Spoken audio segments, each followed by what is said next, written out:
Hyvää iltapäivää kaikille. Minulla on suuri ilo toimia tämän hienon projektin loppuseminaarin avauspuheen tai tämmöisen tervehdyspuheen pitäjänä. Ensinnäkin mä voin paljastaa sen, että se mitä mä kirjoitin tähän lappuun on ihan näin, että ehkä vähän latteita, halu oppia uutta ja tutustua kehittämistyön tuloksiin. Mutta mä vähän perustelen, että miksi mä kirjoitin tällä lailla tässä puheessani. Tämä projekti käynnistyi, jos ei muisti nyt hirveästi pätki, niin 3 vuotta sitten. Sen muistan kuitenkin, että olin silloin avausseminaarissa ja pidin siellä puheenvuoron, jossa meillä oli tiettyjä Tekesin suunnasta tiettyjä odotuksia tähän projektiin nähden. Ja voi sanoa jopa niin, että ne ihmiset Tekesissä, jotka olivat tämän projektin kanssa tekemässä, valmistelemassa sitä, täällä on Maarit Lahtonen paikalla, ja itse niin me oltiin varmaan vähän innostuneita myös tästä projektista, koska tämä vastasi tavoiteasettelultaan niin hirveän hyvin niitä ajatuksia, mitä meillä oli silloin. Ja sen verran, nyt mä tiedän tästä projektin lopputuloksesta ja on tietysti seurannut johtoryhmän jäsenenäkin, niin voi sanoa, että nämä odotukset on täyttynyt tosi hyvin. Ja tätä mä vähän tässä perustelen lyhkäisesti. Tämän projektin nimihän on Inno-vointi, eli tässähän on niin kuin 2 tärkeää asiaa. Tässä on innovaatio ja tässä on työhyvinvointi.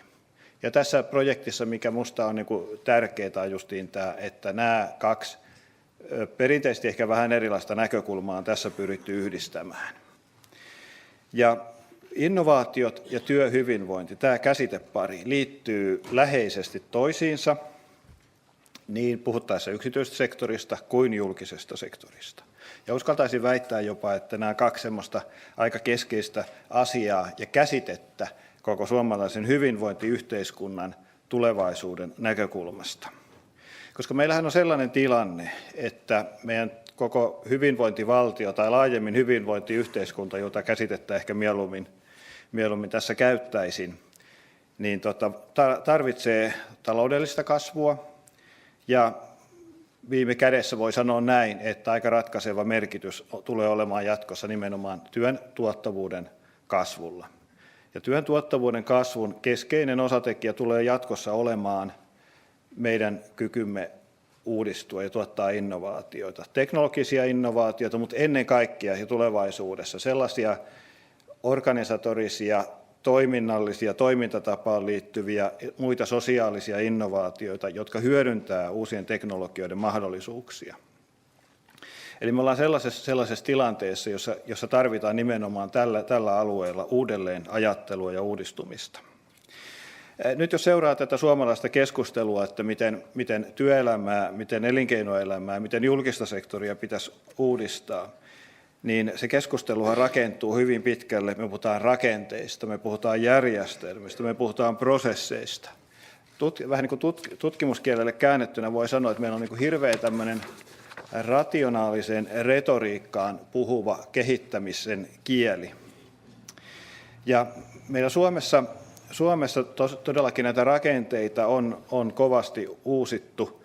Viime vuosina Suomihan on esimerkiksi eurooppalaisten vertailututkimusten mukaan jopa johtava maa siinä, että kuinka paljon erilaisia uudelleenorganisointeja on suomalaisilla työpaikoilla viime vuosina toteutettu. Nämä uudistukset sinänsä en ota kantaa niiden tärkeyteen, ne on usein tärkeitä ja välttämättömiä, koska rakenteet tietysti luo tietyt edellytykset tehdä asioita järkevällä tavalla. Prosesseja pitää kehittää, järjestelmiä pitää luoda, kehittää ja uudistaa. Mutta kuitenkin tietysti viime kädessä se työn korkea tuottavuus, laadukas työ, luodaan kuitenkin siellä työyhteisöjen, työorganisaatioiden, työyksiköiden sisällä ja joskus niin kun toimitaan verkostomaisesti työyksiköiden välisen yhteistyön kautta. Ja tällä hetkellä niin maailman johtavat johtamistutkijat puhuu sen puolesta, että keskeisiä arvonluonnin välineitä tai ihmisten ominaisuuksia on tällä hetkellä ihmisten aloitteellisuus, luovuus, ihmisten innostunut sitoutuminen siihen työhönsä. Ja vasta tätä kautta niin kuin realisoituu se hyöty, mitä tulee niin kuin näiden rakenteiden, prosessejen, järjestelmien uudistamisesta. Se, mitä meiltä tänä päivänä kuitenkin puuttuu, meiltä puuttuu hyvin paljon niin kuin osaamista, menetelmiä, työvälineitä, sellaisia arkipäivän käytäntöjä, joilla organisaatiot, yhteisöt ihan oikeasti kykenee hyödyntämään sitä ihmisten aloitteellista luovuutta ja innostunutta sitoutumista työhön. Voi jopa sanoa, että Suomessa monet tutkimustulokset tällä hetkellä ehkä viittaa jopa siihen suuntaan, että tämmöinen niin kuin työn ilo, innostuneisuus työssä, niin ei se ainakaan niin kuin hirveästi ole lisääntynyt. On pikemminkin oireita siitä, että se on ollut vähentynyt viime vuosina. Ja se voi liittyä ainakin osittain niihin tapoihin, joilla niitä muutosprosesseja on työpaikoilla toteutettu. Muutoksiahan voidaan tehdä hirveän monesta erilaista lähtökohdasta. Esimerkiksi jos halutaan yksinkertaistaa, niin kehittämistyössä, jos halutaan niin kuin olla moderneja, niin voidaan jos lähteä siitä, että mietitään, että mitkä on parhaita käytäntöjä ja etsitään aktiivisesti erilaisia parhaita käytäntöjä ja niitä sitten yritetään omaan organisaatioon soveltaa.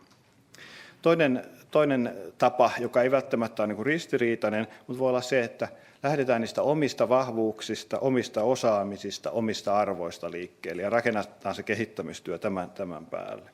Ja nyt uskaltaisin väittää, että tämä jälkimmäinen tapa lähteä tekemään kehittämistyötä ehkä kuitenkin antaa pitkällä aikavälillä kestävämpiä tuloksia.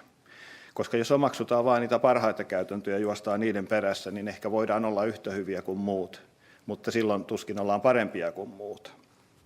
Ja ainakin jos saadaan kilpailuetua, niin se ei välttämättä ole kovin pitkäaikaista, koska näitä käytäntöjä pystyy sitten taas muutkin omaksumaan.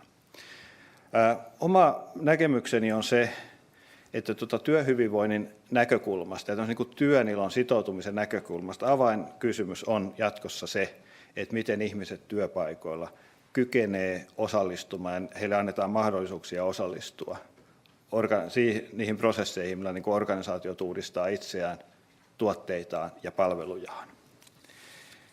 Ja tässä innovointiprojektissa on minusta niin hyvin pitkälle nimenomaan tästä hyvin tärkeästä asiasta kysymys. Tämä ei ole niin kuin helppo asia.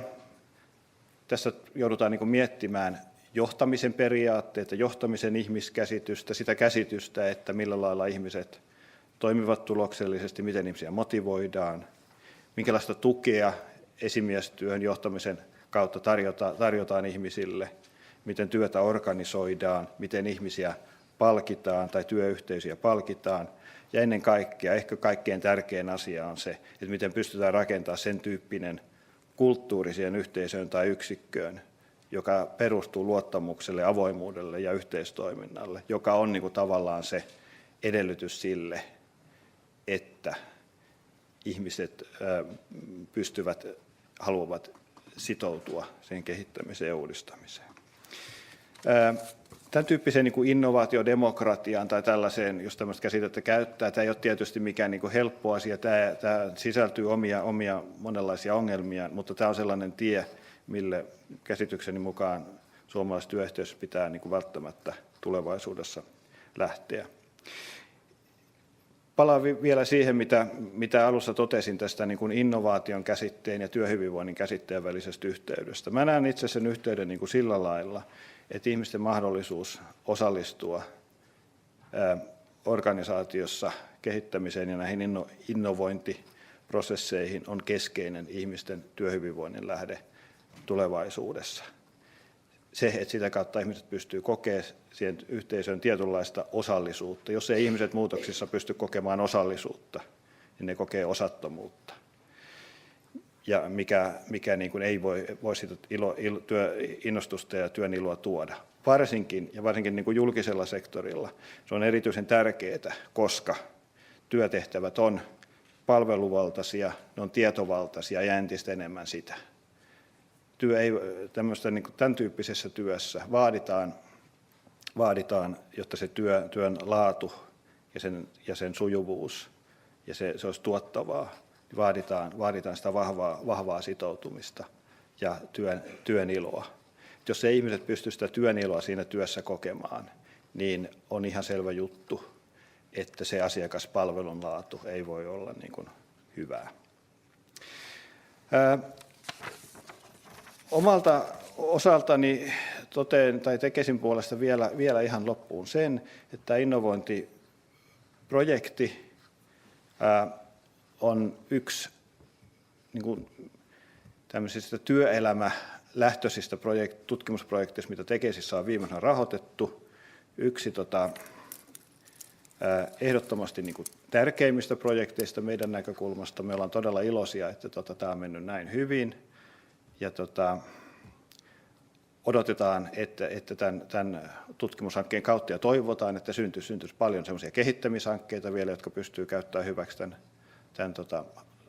hankkeen tuloksia. Ja meillä on esimerkiksi Tekesissä tämmöinen Leaderi-niminen liiketoiminnan ja työelämän kehittämisen ohjelma, joka käynnistyi viime vuonna, jossa on hyvin pitkälle niin kuin samanlaisia teemoja kuin tässä innovointiprojektista. Ja tähän ohjelmaan voivat osallistua myös julkisen sektorin organisaatiot. Eli jos ette ole tähän Leaderi-ohjelmaan vielä tutustunut, niin kehotan tutustumaan, se löytyy Tekesin nettisivujen kautta. Mutta näillä puheilla Tekesin puolesta niin